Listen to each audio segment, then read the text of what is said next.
Hello, my dear student. How are you? Hope you are quite well by the grace of Almighty Allah. I am also by His grace.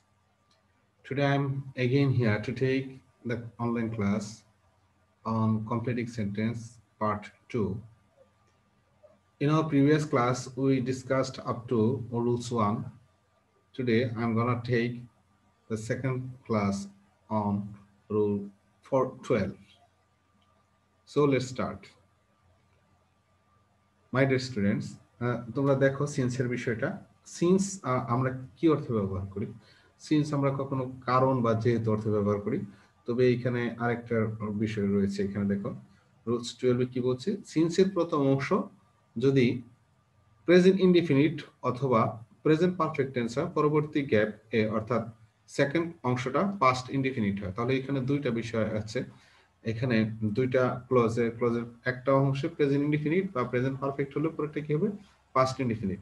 তোমরা খেয়াল করো, many years have passed, many years past, এখানে কোন টেন্স রয়েছে? Many years past. খেয়াল করো এখানে কোন টেন্স রয়েছে? পাস্ট ইনডিফিনিট টেন্স রয়েছে। তো পাস্ট ইনডিফিনিট টেন্স রয়েছে, স্বাভাবিকভাবে আমাদের কি করতে হবে?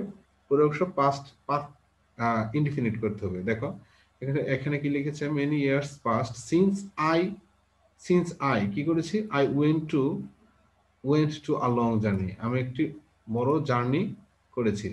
তাহলে প্রথম অংশ আছে present indefinite, past indefinite, present আছে, পরেরটা প্রেজেন্ট পারফেক্ট হবে। দুঃখিত, এখানে প্রেজেন্ট পারফেক্ট টেন্স হবে। আমি একটু ভুল হয়ে গেছে। হ্যাঁ দেখা, মেনি ইয়ার্স হ্যাভ পাস্ট, অনেক বছর হয়ে গেল। এখানেও হবে হ্যাভ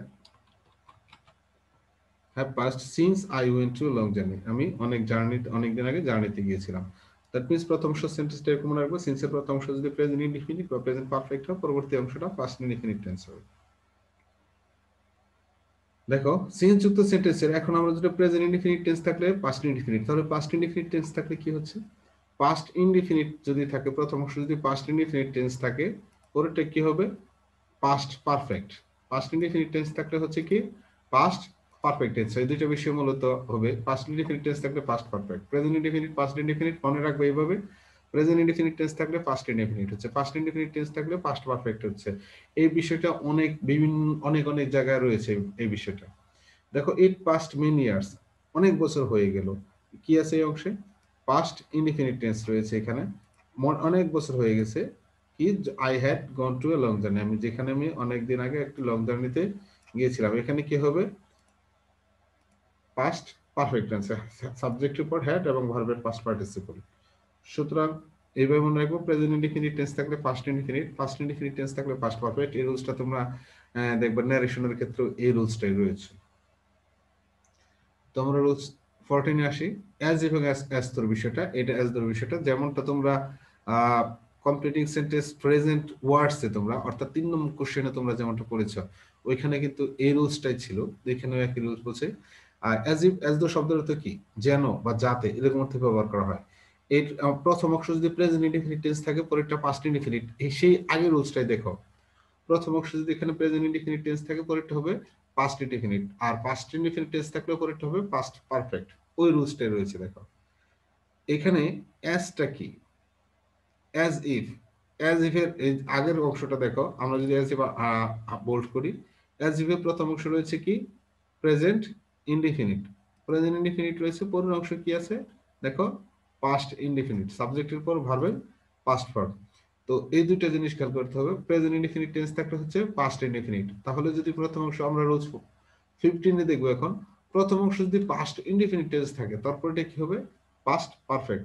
আমাদের কনজাংশন গুলো কি আছে? As if. আমাদের মূল ওয়ার্ড হচ্ছে, কি ওয়ার্ড হচ্ছে এখানে? As if. অ্যাজ ইফ এর আগের অংশ কি আছে? Past indefinite. তো পাস্ট ইনডিফিনিট রয়েছে, আমাদের আগে রয়েছে একই কথা, প্রথম অংশ যদি পাস্ট ইনডিফিনিট টেন্স থাকে, পরটা কি হবে? Past perfect. ঠিক এমনটাই তোমাদের মনে রাখতে হবে। অ্যাজ ইট তোকে আসতে দেখো, একটা গুরুত্বপূর্ণ বিষয় এখান থেকে 3 নম্বরে যেমন থাকে, 4 নম্বরও থাকে। এটা খুবই গুরুত্বপূর্ণ একটা টপিক। বিভিন্ন রাইট ফর্মস অফ ভার্বের বিষয়টা রয়েছে, বিভিন্ন ক্ষেত্রে তুমি এই বিষয়টা তুমি খুঁজে পাবে। কখনো কমপ্লিটিং সেন্টেন্স আকারে, কখনো রাইট ফর্মস অফ ভার্ব আকারে এইটা তোমরা পাবা, বা কখনো কনজাংশন আকারে অনেক সময় কানেক্টরস এখানে এটার ব্যবহারটা তোমরা খেয়াল করবে থাকবে। রুল 16 দেখো, সো দ্যাট শব্দের অর্থ কি? যেন বা যাতে, ইন অর্ডার দ্যাট একদম একই অর্থ প্রকাশ করে, সুতরাং একসাথে দিয়ে দিয়েছি। সো দ্যাট অথবা ইন অর্ডার দ্যাট পরে এরপরে গ্যাপ থাকলে ওই গ্যাপে সাবজেক্ট, এরপর টেন্স অনুযায়ী ক্যান বা কুড, আর আমরা জানি যেহেতু ক্যান বা কুড একটা মডেল অক্সিলারি ভার্ব, এরপরে ভার্বের প্রেজেন্ট ফর্ম হবে প্লাস অবজেক্ট বসবে। মোট কথা তোমাকে এখানে একটা পরিপূর্ণ বাক্য লিখতে হবে সো দ্যাট যেন যদি থাকে। আমাদের জিনিসটা এখানে খেয়াল করো, এখানে রয়েছে কিওয়ার্ডটা, মূল শব্দটা রয়েছে কি? So that. সো দ্যাট শব্দের অর্থ কি? যেন বা যাতে। তাহলে এরপরে কি করতে হবে বলছে, সো দ্যাট এর পরে গ্যাপ থাকলে ওই গ্যাপে সাবজেক্ট বসাইতে হবে। He works hard so that, that means subject আবার রিপিট করা লাগবে তোমার। এরপরে তোমার টেন্স আছে কোনটা সেটা খেয়াল করতে হবে। উপরের ওয়ার্ডটা খেয়াল করো, এখানে কোন টেন্স আছে? Works, present indefinite tense. Present indefinite tense থাকলে আমরা কি বসাবো? ক্যান। পাস্ট ইনডিফিনিট টেন্স থাকলে আমরা বসাবো কুড। তাহলে এখানে কি হবে? তারপরে বাকি অংশ বসাইতে হবে। দ্যাট মিনস তোমাকে এখানে একটা পরিপূর্ণ সেন্টেন্স তোমাকে এখানে লিখতে হবে। সাবজেক্টের সো দ্যাটের পরে একটা পরিপূর্ণ সেন্টেন্স লিখতে হবে, সম্পূর্ণ বাক্য তৈরি করতে হবে। এই ক্ষেত্রে তোমার বাক্য তৈরি করার এবিলিটি তোমাকে থাকতে হবে। যেহেতু তোমরা কলেজে পড়ো, সুতরাং বাক্য তোমাকে তৈরি করতেই হবে। তো বাক্য তৈরি করা ছাড়া আসলে তোমার সেন্টেন্স এখানে অ্যাটলিস্ট কমপ্লিটিং সেন্টেন্সে কিছু রুলস আছে, কিছু মুখস্থ করলে হয়ে যাবে, কিন্তু ম্যাক্সিমাম ক্ষেত্রে তোমাকে এই কম মানে সেন্টেন্স মেকিং করার এবিলিটি তোমাকে থাকতে হবে। এটা একটু খেয়াল করতে হবে। এর জন্য পুরো প্রচুর পরিমাণ ট্রান্সলেশন তোমাকে করতে হবে। তুমি নিজে নিজে ট্রান্সলেশন করো, ট্রান্সলেশন করলে বিষয়টা আরো সহজ হবে। আমরা সেকেন্ড ইয়েতে যাই, উদাহরণ এক্সাম্পলে যাই। He went to Dhaka in order that. In order that শব্দের অর্থ কি? যেন বা জন্য। সে ঢাকায় গিয়েছিল জন্য। কি জন্য? এখন দেখেন আমাদের এখানে ইন অর্ডার দ্যাট আর সো দ্যাট একই অর্থ প্রকাশ করে। এই ইন অর্ডার দ্যাটটা খেয়াল করবো আমরা। এর আগে কোন টেন্স আছে সেটা খেয়াল করো। এখানে ওয়েন্ট টু অর্থাৎ কোন টেন্স আছে? পাস্ট ইনডিফিনিট টেন্স আছে। তো আমরা জানি পাস্ট ইনডিফিনিট টেন্স থাকলে কি করতে হবে? পুরোটা সাবজেক্টের উপরে, সাবজেক্টটা রিপিট হবে, রিপিট হওয়ার পরে কুড বসাতে হবে। প্রেজেন্ট টেন্স থাকলে বসাবো আমরা ক্যান, পাস্ট টেন্স থাকলে বসাবো কি আমরা? কুড। এরকম বিভিন্ন অপশন তোমাদের খেয়াল করতে হবে। এটা বিভিন্ন জায়গায় আসে। এটাতে আবার এই সেন্টেন্সটা তোমার সিম্পল কমপ্লেক্স কম্পাউন্ডের ক্ষেত্রে ওখানে কাজে লাগবে। অর্থাৎ ইংলিশ এমন একটা বিষয়, তুমি এক জায়গায় যদি পারো 10 জায়গায় পারবা, এক জায়গায় যদি ফেল করো 10 জায়গায় ফেল করতে হবে তোমাকে। সুতরাং এখানে নো কম্প্রোমাইজ ইংলিশের সাথে। তারপর সেটা হলো so dot dot that. So dot dot that এরপর গ্যাপ থাকলে ওই গ্যাপে subject plus can could plus, দেখো নট ভার্বের প্রেজেন্ট ফর্ম প্লাস অবজেক্ট। দেখো আগেরটার সাথে আগেরটা সো দ্যাট ছিল একসাথে, এখন so dot dot that, that means এখানে একটা ওয়ার্ড বসবে, এখানে সো দ্যাট একটা ওয়ার্ড বসবে। কিন্তু এখানে এই ওয়ার্ড বসার কারণে দেখো এই ক্ষেত্রে আগে বসিয়েছিলাম আমরা শুধু ক্যান কুড, এখানে বসাতে হবে ক্যান, ক্যান নট বা কুড নট। রুলসটা একই, প্রেজেন্ট টেন্স থাকলে বসাবা ক্যান নট, পাস্ট টেন্স থাকলে বসাবা কুড নট। দেখো I was so honest that, এখানে আছে কি? I was so honest that কোন টেন্স রয়েছে? পাস্ট ইনডিফিনিট টেন্স রয়েছে। সুতরাং আমরা সাবজেক্ট উপরে সাবজেক্টটা সাবজেক্ট উপরে I was so honest that I could not tell a lie, he could not tell a lie, এখানে দুঃখিত, এখানে আই হবে I could not tell a লাই, আমি মিথ্যা বলতে পারিনি। তো সুতরাং এখানে কি হবে তোমার? সাবজেক্টটা আবার রিপিট করিয়েছি, আবার এরপরে যেহেতু এটা পাস্ট ইনডিফিনিট টেন্স ছিল তাই আমি কি ব্যবহার করেছি? কুড। প্রেজেন্ট টেন্স থাকলে বসাইতাম ক্যান, পাস্ট টেন্স আছে যেহেতু এটা কুড বসাইতাম। সেকেন্ড এক্সাম্পল খেয়াল করো, দে আর সো লেজি দ্যাট, তারা এত অলস ছিল যে। কোন টেন্স রয়েছে দেখতে পাচ্ছ? আর যেহেতু আছে সুতরাং প্রেজেন্ট টেন্স। এর জন্য এখানে কি হবে? দে আর সো লেজি দ্যাট, এখানে দে ক্যান নট হবে না, আই এম সরি, এক্সাম্পলটা একটু চেঞ্জ হয়ে গিয়েছে। এখানে হবে কি তোমার? Can, they can not do the work properly. এখন এক্ষেত্রে যেহেতু প্রেজেন্ট টেন্স রয়েছে সুতরাং এখানে কি হবে? Present form.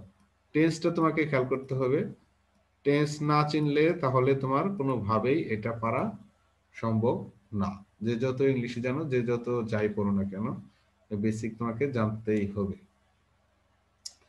এরপরে রিলেটিভ বিষয়টা, রিলেটিভ প্রনাউনের বিষয়টা, রিলেটিভ প্রনাউন একটা ব্যাপক আলোচনার বিষয় রয়েছে এখানে। Who, who is that, hmm, whose. যুক্ত ইনকমপ্লিট সেন্টেন্সকে কমপ্লিট করার সময় ডাব্লিউএস এর পরে অ্যান্টিসিডেন্ট অর্থাৎ পূর্বগামী ঘটনা বসাতে হবে। অ্যান্টিসিডেন্ট মানে কি? অ্যান্টিসিডেন্ট মানে পূর্ব উল্লেখিত অর্থাৎ রিলেটিভ প্রোনাউনের আগে যে তোমার সাবজেক্ট পড়বে সেটাকে বলা হচ্ছে অ্যান্টিসিডেন্ট। এখানে দেখো রিলেটিভ প্রোনাউনের আগে অ্যান্টিসিডেন্ট, অ্যান্টিসিডেন্ট কি আছে? The man. এখানে আছে কি?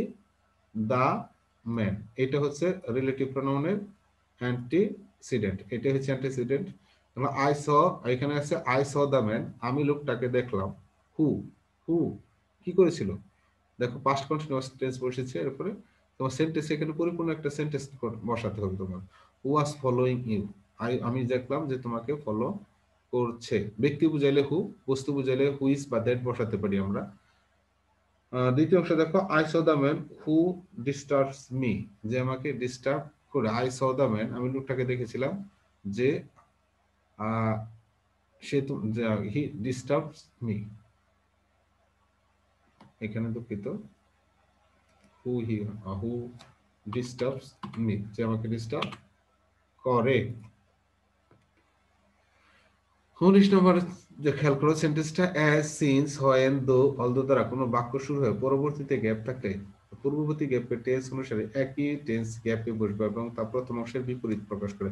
অর্থাৎ সিন্স, অ্যাজ, হোয়েন, দো, অলদো দ্বারা বিপরীত অর্থ অর্থ বোঝাবে এবং কি বলে পূর্ববর্তী টেন্স অর্থাৎ একই টেন্স থাকবে।